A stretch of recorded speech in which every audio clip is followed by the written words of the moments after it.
Alhamdulillah kita dapat dipertemukan kembali membahas tentang permasalahan yang berkaitan dengan ibadah di bulan Ramadan. Pada video yang telah kita bahas pada kesempatan yang telah lalu, kita telah membahas tentang tarawih yang tidak mengundang atau mendapatkan maghfirah. Dan juga kita telah membahas tentang tarawih yang dapat mengundang maghfirah Allah Subhanahu wa taala. Nah, pada kesempatan kali ini saya akan membahas tentang saum yang dapat menggapai maghfirah Allah Subhanahu wa taala. Sesungguhnya maghfirah Allah berkaitan dengan tarawih ataupun saum itu merupakan keutamaan dari ibadah tersebut. Jadi jika ibadah tersebut sesuai dengan ketentuan dari Allah dan Rasul-Nya, tentu akan mendapatkan berbagai fadilah keutamaan, diantaranya maghfirah tersebut.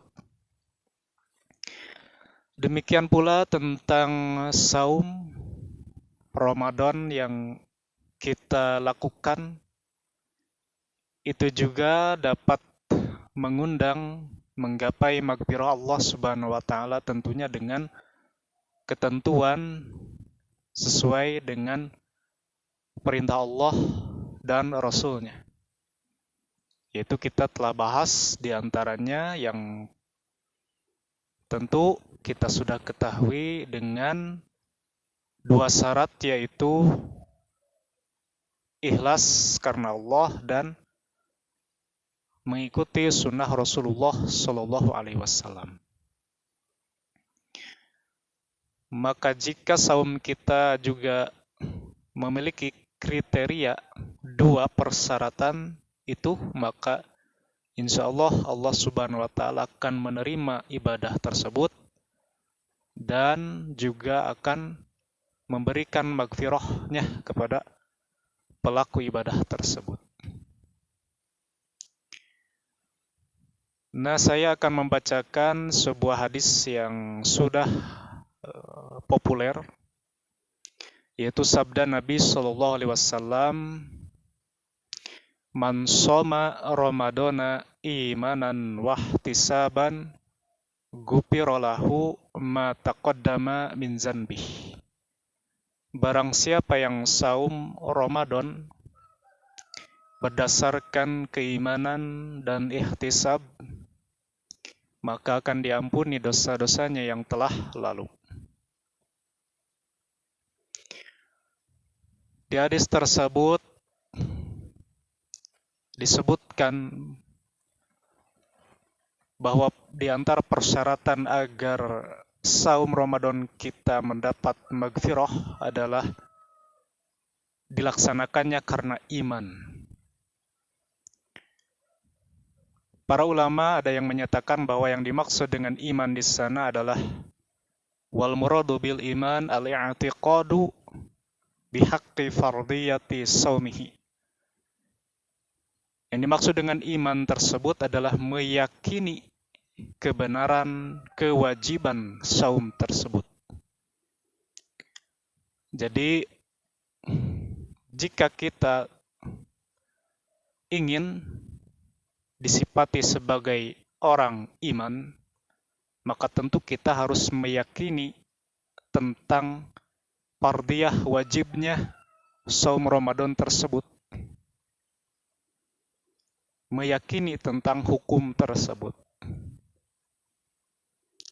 agar kita mampu melaksanakannya, berusaha melaksanakannya, dan kita juga terhindar dari meninggalkannya. Karena yang dimaksud dengan wajib itu adalah ma yusabu ala fi'lihi wa yu'aqabu ala tarkihi. Sesuatu yang diberi pahala apabila mengerjakannya dan disiksa apabila meninggalkannya. Jadi ibadah wajib itu apabila dilaksanakan tentu akan mendapatkan pahala dari Allah, tapi apabila ditinggalkan maka akan mendapat siksaan ancaman dari Allah Subhanahu wa taala. Hukum saum Ramadan itu wajib. Nah, kita harus meyakininya. Karena sebagaimana kita telah bahas bahwa saum Ramadan itu di antara rukun Islam. Yang berarti itu adalah salah satu unsur yang dapat menguatkan bangunan Islam itu sendiri.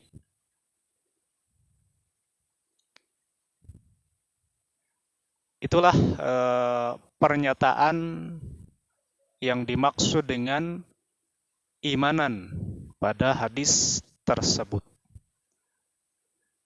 Hukum wajib saum Ramadan itu bukan berdasarkan pendapat saya atau pendapat para ulama.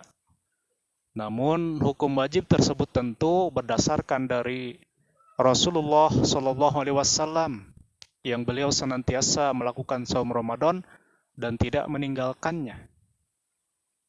Dan tentunya nanti ada hadis yang menerangkan ancaman jika meninggalkan saum Ramadan. Kemudian di hadis tersebut juga disebutkan ihtisaban, karena ihtisab.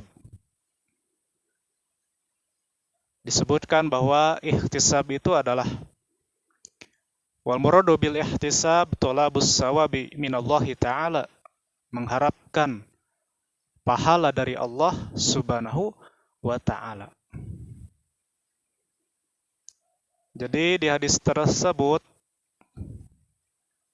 melaksanakan saum itu mesti berdasarkan keimanan dan juga mengharapkan pahala dari Allah Subhanahu wa ta'ala. Sedangkan Al-Khattabi menyatakan bahwa yang dimaksud dengan ihtisab di sana adalah azimatan, tekad yang kuat. Wa huwa ayyasumuhu ala ma'na ar-raghbah bitsawabih. Jadi agar ia melaksanakan saumnya itu karena motivasi mencari pahala, gitu kan? Pahala dari Allah Subhanahu wa taala. Thayyibatan nafsih, sebagai kebaikan bagi dirinya, bizalika, dengan hal itu. Ghairu mustathqilin lisyami wala mustathqilin li ayami. Tidak merasa berat dengan saumnya dan tidak merasa lama dengan hari-harinya. Itu ihtisab menurut Al-Khattabi. Jadi di hadis tersebut jelaslah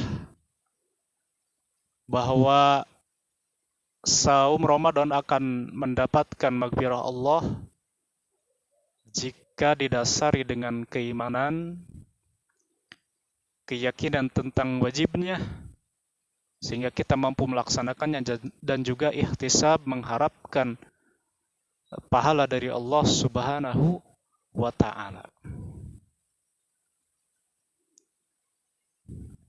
Maka jelaslah bagi kita bahwa maghfirah Allah tersebut akan datang bila melakukan perintahnya sesuai dengan ketentuannya.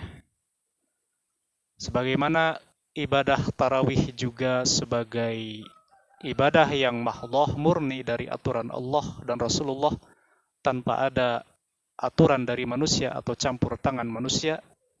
Demikian pula aturan saum Ramadan termasuk di antara ibadah mahdhah yang murni dari ketentuan Allah dan Rasulullah Shallallahu Alaihi Wasallam, yang tidak ada campur tangan pikiran perasaan manusia. Oleh karena itu, laksanakanlah saum Ramadan merujuk kepada hadis-hadis yang sahih, merujuk kepada dalil-dalil yang lebih kuat. Dan saya nyatakan bahwa yang mampu menerima kebenaran itu hanyalah orang-orang yang ikhlas. Barangkali demikianlah yang saya dapat sampaikan. Mudah-mudahan kita termasuk di antara orang yang melaksanakan ibadah saum Ramadan dengan keikhlasan, keimanan karena Allah Subhanahu wa taala dan mengharapkan pahala darinya, sehingga kita termasuk orang yang mendapat magfirah Allah Subhanahu wa taala. Sebaliknya, bagi orang yang melaksanakan saum Ramadan karena riya, ingin dilihat, ingin disebut soleh, ingin mengharapkan dunia, maka itu barangkali saumnya tidak akan mengundang magfirah, tapi justru siksaan, ancaman dari Allah Subhanahu wa taala. Demikian yang saya dapat sampaikan. Wassalamualaikum warahmatullahi wabarakatuh.